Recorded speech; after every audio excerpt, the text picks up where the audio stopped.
Hello and welcome to the show. Now, I'm pioneering something new. I want to say that, pioneering. But we're trying something new on the show today, and that's I'm actually bringing someone in via Skype. Now, a lot of people have been asking for key people around the world that we cannot seem to access at certain points, and we decided to do that, and we're starting that process today with Mishka Daries. Now, everyone knows Mishka Daries was part of the VOC team as program manager, and we all know her voice for a long time. But I recently found out that she's sitting in Turkey. Mishka, welcome to the show. It's a pleasure. Thank you, Faizal. Now, I know that the funny thing is that we tend to not see each other in Cape Town, but now the other day I went onto social media and I made contact with you, and I saw that you're sitting all the way in Turkey. Correct. So how did all of that happen? I've been here for about 3.5 months now already. I basically took up a job offer at TRT World, and I'm part of the online digital team. So it's been an amazing experience to move from a community radio station to an international one. But absolutely awesome. Of course, but I suppose Turkey is by no default for you. I mean, it's a country that is rich in Islamic history. Lots of things that happened down there back in the day has defined certain aspects as the way that we see it today. Tell us a bit about that before we go into what you're really doing down there. I think in high school years, I was given a project, and one of the projects was, to explore the history of the Ottoman Empire. So I did some research back then already, and on my to-do list was always to go and visit the Blue Mosque and the Topkapi Palace and, the Hagia Sophia. So when I came to Turkey, that is the one thing that I still continue to do. It helps that I've got a press card, which allows me free access into these places as well instead of paying. So I'm going to call that being sneaky.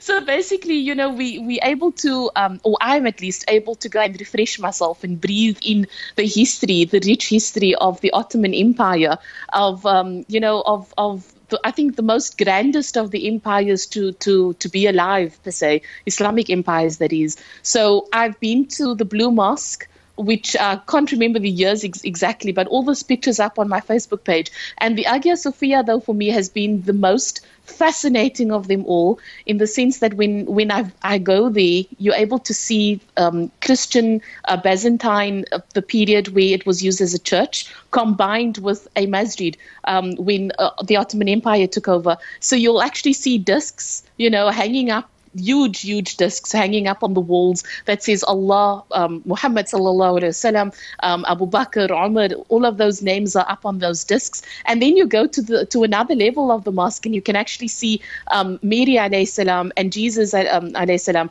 depicted as mosaics on the walls. So really that connectedness, that intertwining of Christianity and Islam into one area has been absolutely amazing. Of course, it sounds interesting. For me, when you were speaking, my mind sort of went somewhere, and that was, do you sort of get that sense that you're stepping back into time and you're actually standing in a place where it all happened, and you see the architecture and you feel it, and you let your imagination run away with that?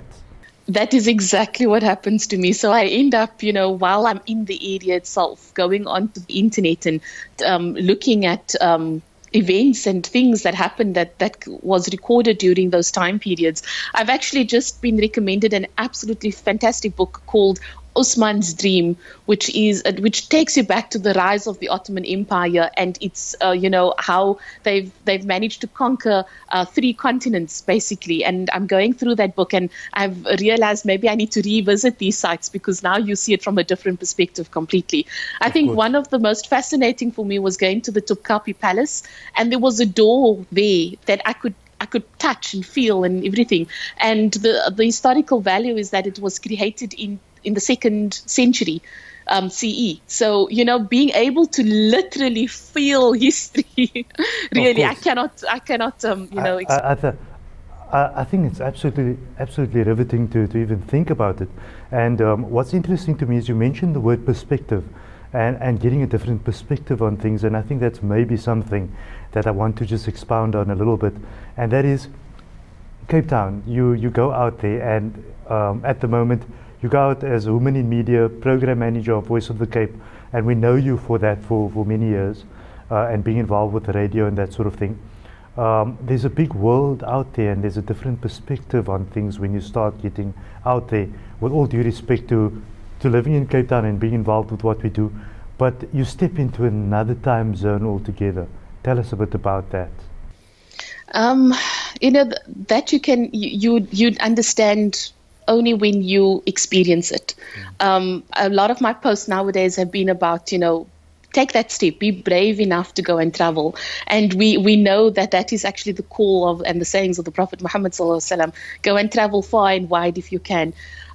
Really, as much as I love Cape Town, and I still do, and it's really I call it my homeland. I would want to return back there again and experience that community spirit, which you don't get anywhere else in the world.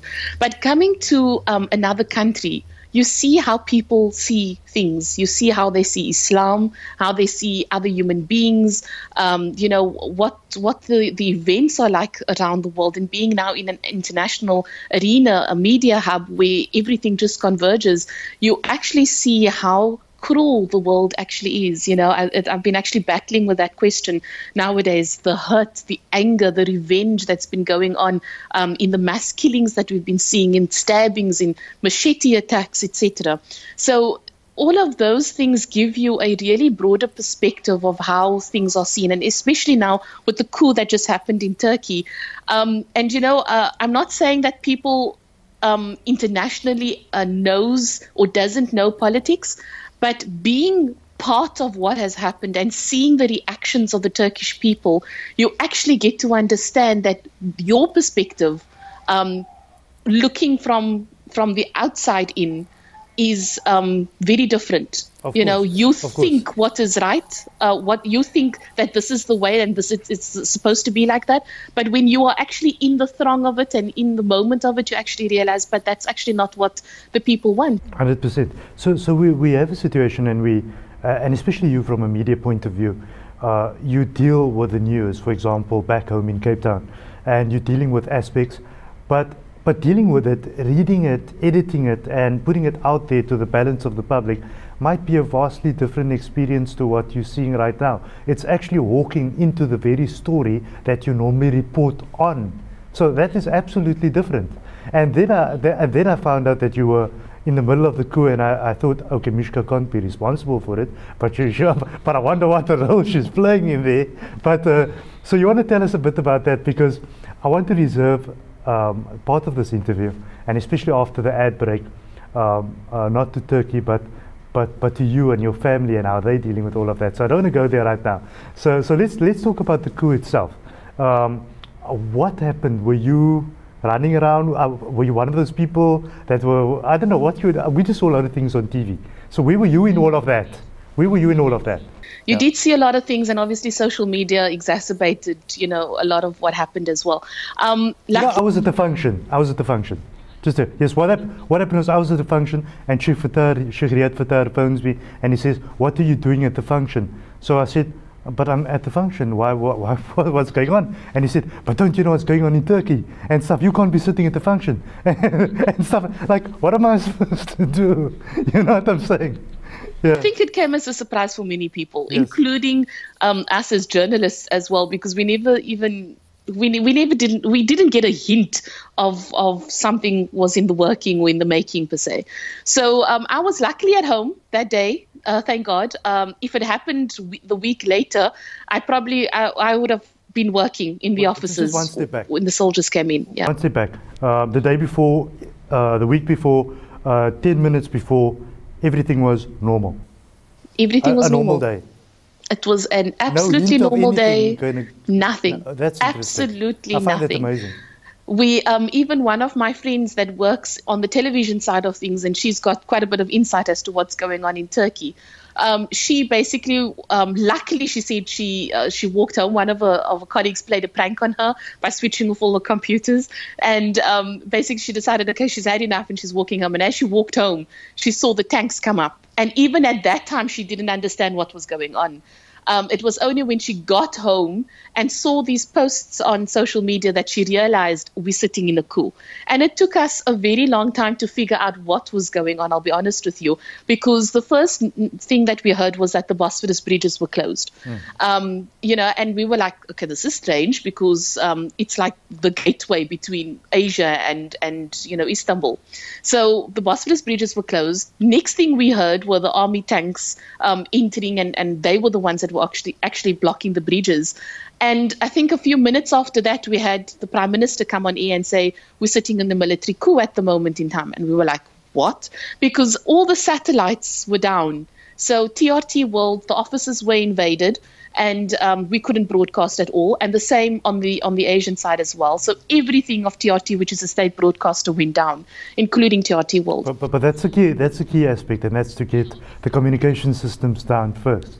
Yeah. So then, and basically the guys that lived in Ortaköy, which is literally almost under the Bosphorus bridge to a certain extent, they were eventually hearing gunfire. So on our communication channel, which we used internally in office, they were reporting gunfire going on, shelling, later on in the evening.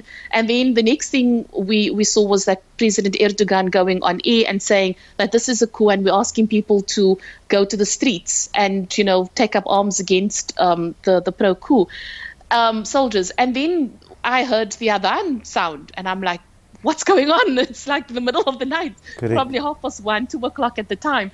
And then the announcement came afterward that there's a rally call for all people to go out on the street. And it was obviously in Turkish, so I couldn't understand. It was only afterward that I figured that out. Please go to the street and go and take up, the arms. And people were walking out of their houses. They were streaming out of their houses, even in my neighborhood as well. And they were chanting slogans and Turkish flags went with them, etc. I think the most scariest part for me, because I didn't necessarily hear the gunfire. The area that I live in, or the suburb that I live in, is a bit further away from all the commotion. So when I heard the sonic boom, and the jets fly over, I thought, at the time I didn't know it was a sonic boom. I thought it was an explosion because we were getting reports that the parliament was being bombed in Ankara. Yeah. So and all your life you're bombarded with these images of things happening in the Middle East with bombs flying and stuff like that. Did that not start hitting you in a very hard way? Completely. Being confronted with your own mortality is the most scariest thing ever, because what goes through your mind is like, I'm not ready to meet Allah, I had to do this, I had to do that. And you cannot but think about those things. And what if it happens to me here, your family? Well, what are you thinking? What are you thinking about your mother, your husband? Well, when the news broke of it being a military coup, I immediately called home because, like I said, I knew how social media gets out of hand, and I didn't want to get worried. Yeah, exactly, because they know I work shifts as well, and if they heard that the TRT World offices were being, invaded by soldiers, they would assume that I would be there, and that's just wrong to put your family in that kind of panic. So I immediately phoned home and I said, listen, I'm okay, I'm at home. And I was constantly in contact. This is happening. That's happening. Don't stress. You do worry about your family, your children growing up without a mom. And I must admit that afterward, you realize the people in Syria. You realize the people that are constantly being bombarded by the bombs, by the shelling, having children, not having emergency care being available to them, and you have to empathize with them somehow or the other. My heart broke into a million pieces. I took a good week to process what actually happened, even though I didn't hear the shelling as bad as my colleagues did because they live in Ortaköy. So getting over that kind of a scenario where you didn't experience that before, because I was born post the apartheid times, where of all the raids and all of those things. So my earliest memory of apartheid was 1990 when when Nelson Mandela was released from prison. Yes. So it was really my first experience. It was crazy. I like I said, I struggled to process the info and what happened afterward, and the fact that we had reports almost that Erdogan died because they assumed his hotel was bombed, and then we assumed that he was in the hotel at the time. And so there were conflicting reports on a lot of things that were going on. Exactly, and we knew that had Erdogan or had the government not, won this coup attempt, I think our country would be in bloodbath at the moment. I'll be honest with you. It's interesting that you say that, and just going back to one of the other dynamics that you mentioned earlier on. What I find very interesting is the fact that, okay, let me relate a story through this. So recently Rania Awad was here, and she's a Palestinian activist and Christian Palestinian living in Palestine, and she's been up and down to South Africa. I think you might know her story. And she related some incidences to me where Palestinians have a fear of, if your cell phone falls on the floor, to pick that up because somebody might be standing by thinking that you might be picking up a gun. And that might force a certain type of response from the other party. But just putting that in perspective with what you are saying, I find it interesting that you are probably, amongst most people back here in South Africa, more exposed to certain things now in this one very incident that happened to you, and your mind is probably opened up 1,000,000 times. Very much so, really. And seeing comments on Facebook of people assuming this, that, and the other, and conspiracy theories going around, it's something that, you know, in a sense goes against the journalism instinct of being unbiased in everything that you do, and needing facts. Like, it's all good to come up with conspiracy theories, but you need facts to back it up. And then you see certain things, you know, being posted on social media, which is a conspiracy theory. I guess that's what makes it that. And there's absolutely no facts to back it up. You have no idea how the Turkish citizenship, and a majority of them love their president, and they love the country that they're currently living in, and hence they were able, when the call came, to go out onto the streets and to protest. I know that just before we started this interview, you told me that that call from the mosque was happening again, and that people could, and they're still doing that. I find that interesting because they're still doing it. Yeah, I'm not sure, but South Africans, I'm not sure if we are going to be able to do the same thing. I'm not sure how patriotic South Africans really are compared to what you're experiencing at the moment. You know, I think someone actually posted on my page that lived through the apartheid times. They were actually saying, you don't understand that if your country is being threatened, you won't worry about anything. You will go out onto the streets and you will protest if needs be, and you'll lay your life down for that. But this comes from a veteran, you know, a struggle, apartheid struggler, or activist rather. So I can't relate. I can't relate. This wasn't my country for me to feel that patriotism and nationalism and go out onto the street with a flag and start waving it. Even if you know the rallies are safe, which is currently taking place now every single evening, you still, you know, it's not in me necessarily to go. I know my colleagues have gone, but I'm not that kind of person that will go and you know, be part of something. Of course, yes. And so you never got the call from your mother and your husband back home, and that is, get on the next plane right now and find yourself out. That must have happened, really. It did happen. It did happen. When I told my husband, you know, there's a military coup happening, he's like, get on the flight now. Yes. And I'm like, well, I can't. Istanbul airport is closed. Yes, correct. And there's no trains and buses to South Africa. There's absolutely nothing. Mishka, we're going to take a quick break. When we come back, I want to talk about your family and what their thoughts are now that you're away. Mishka Daries is coming to us from Turkey via Skype, and she's talking to us about her career on that side, her career move from the Voice of the Cape, working for a national broadcaster now in Turkey, and some of the challenges that she's experienced through the recent coup, as you heard. We'll be back with you right after the break.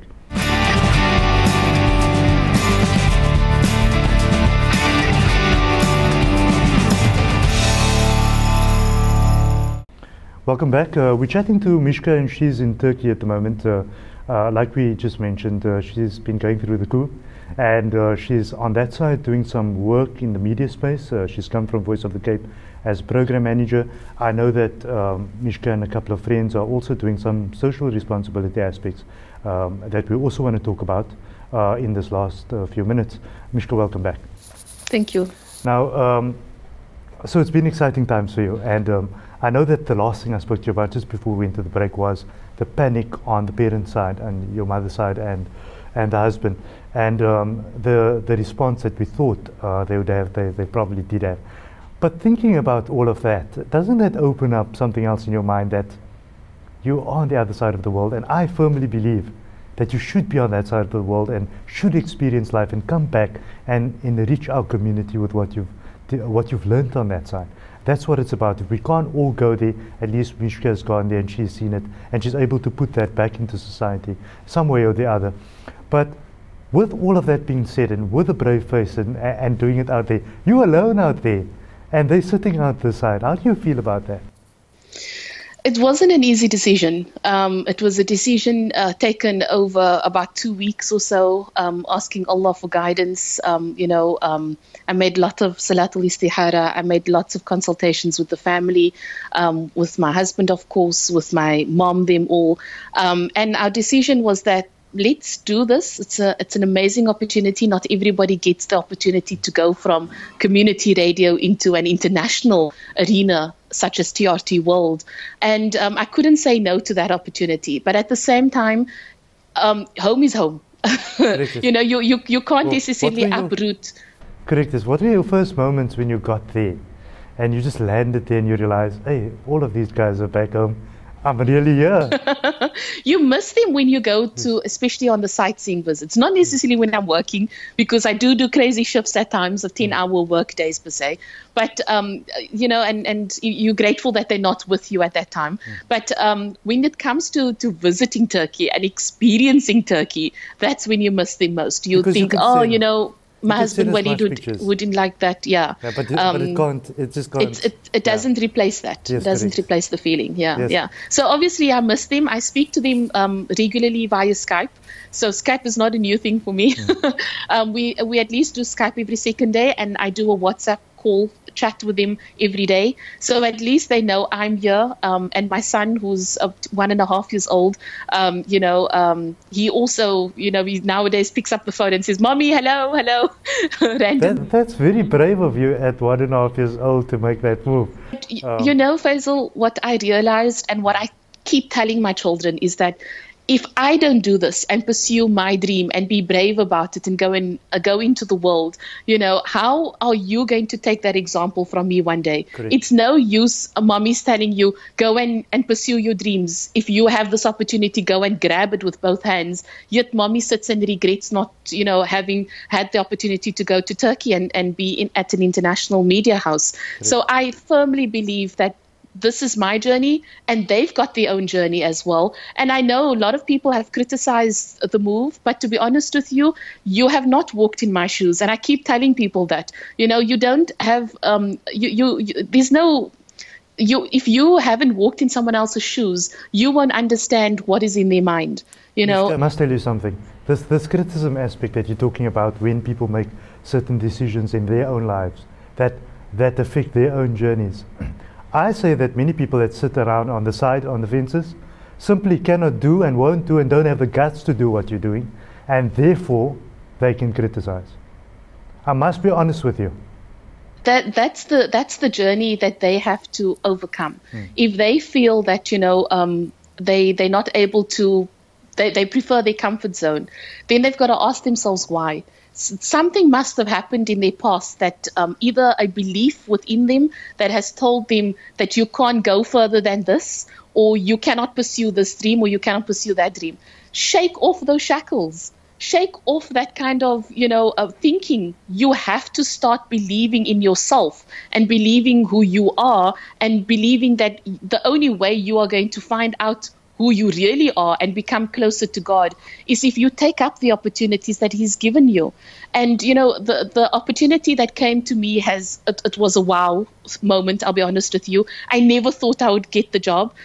Even during the interviews, I was like, nah, I'll never move to Turkey, my family, all of those things. Yeah. And then the offer came and I was like, okay. It was slowly settling in. It was slowly settling in, and hence I'm saying make that istihara, make that communication to Allah. Go quiet within yourself and find out what is Allah telling you. What's that feeling that you get deep down within that tells you, okay, I think you need to pursue this, or don't pursue that, continue with what you're doing, etc. And only then do you really live life. I'm living in joy, Faizal. Honestly, I miss my family. I really do. But at the same time, I am pursuing what I really, really love, and it's with the consent of my husband and with my parents. So I'm not doing this against their wishes. And I think that kind of like puts the emphasis on go and pursue what you really, really feel like you need to pursue. Mishka, I must say that I view you absolutely differently now to previously our coffee chats and me popping around at the Voice of the Cape and stuff like that, because I love that energy. I just think that that energy is transferable to other people watching the show at the moment, and other women out there that feel that they want to do something that is enriching, and you talk about that enriching experience, and that's amazing. Just in brief conclusion, two aspects. Quickly tell us about the there's a little initiative that you're running with a friend of yours that I've come to hear about. Tell us a bit about that. Okay, so basically about last year sometime, I was, as you know, the program manager of Voice of the Cape. And that's when I think I really realized that as a manager, you're not only giving workflow to people, you're not telling them this needs to be done at that time, etc. You actually need to be leading them from the front. You've got to be bringing out the best in them. Myself and my friend Lynn Fraser, and she is a mentor and a life coach as well, the two of us have teamed together, and we said, why don't we do this to other leaders? Why don't we, people who really feel that they are, not worth it? You do get people like that they are down, that they can't pursue their dreams, etc. This is the opportunity for you to get the guidance, get the coaching. We've done some workshops on parenting as well, and it was quite successful. That speaks about you. You can't change the world, but you can change you within the world. And exactly that energy that you were talking about, imagine more and more people have that kind of energy around us, we won't be having the stabbings and the killings and the negativity that's going around and the criticism and the judgmentalism that goes within society, because we'll be looking within ourselves and how to be the best that we can be for society, basically. Mishka, so we spoke about a lot of things. We spoke about the coup, we spoke about your experience on that side, the shift to Turkey, the dynamics around that, you as a person, your journey, and a journey of inspiration to effect that change and be who you want to be and be what you want to be. And that's always inspiring to listen when someone has I say the greatest prison that people live in is the prison of what will people say. And I say that the minute you can come out of that prison and be who you want to be, you are free. You're actually free. Your stress levels go down. You're able to smile. And a bomb can fall on your head, whether it be in a coup, it's not going to bother you too much. But be that as it may, I want to give you this opportunity of sending a message to the people of Cape Town and South Africa, the people that you maybe miss, that you may be thinking about now that you were in contact every day. What's your message to them? I think, continue to be Cape Muslims in Cape Town. It was only when I came to Turkey and I got bombarded by all these questions from my colleagues that I realized that we are so unique. We follow the Prophet sallallahu alaihi wasallam.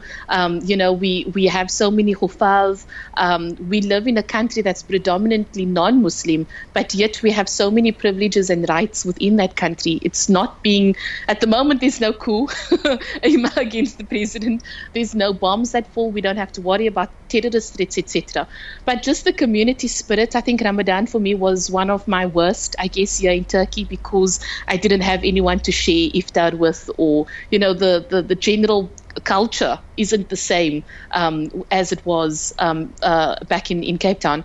But really, the message that I would like to say, not only to Cape Town but to the entire world, is really be true to yourself. And when I say be true to yourself, listen to what your soul is trying to tell you, what Allah is trying to tell you, and go and pursue those dreams. If you know you are in, for example, in a relationship that is not loving and it's the complete opposite, take charge of your life, because only you can. Do you really want to lay in your deathbed and say, I regret not walking away, not doing this, not pursuing that dream, not studying, not taking up that job opportunity, not doing X, Y, and Z? Don't live in that regret. You have so many opportunities. Allah has given you this life to live it. Obviously, within the boundaries of Islam, you've got that life. Do as much as you can with it. Find the people that is going to give you that motivation and that positivity. if you want to, you find me on Facebook, on Twitter, whatever. You're welcome to have a chat with me as well. I'll put you in contact with other people in Cape Town who can also assist. But really, at the end of the day, be true to yourself and live your life and live in the moment of your life. Mishka, thank you for that very inspiring words. And I like talking to people that's been there, done that. A lot of people tell you things and they say, oh, but you should have done this and should have done that. But my question to them is, have you done it yourself? And so it becomes difficult. But you've been there, done that. So we can take your advice on that. Thank you for that. And best wishes. And we'll catch up with you at the next coup or something that goes on. Hopefully not. Of course. Thank you, Mishka. The next time it would be in South Africa, a few years or so from now. Correct, yes. Thank you. Mishka Daries, and she's talking to us all the way from Turkey. Very inspiring story. And I think the message there at the back is, especially to women, and I want to perhaps direct that to women, because Mishka is appearing to speak to women there when she says that you need to be who you need to be and be what you want to be. And only you can make that choice and that decision. But I think it's about change. And it's about accepting those changes. Until next time, thank you for joining us. Goodbye.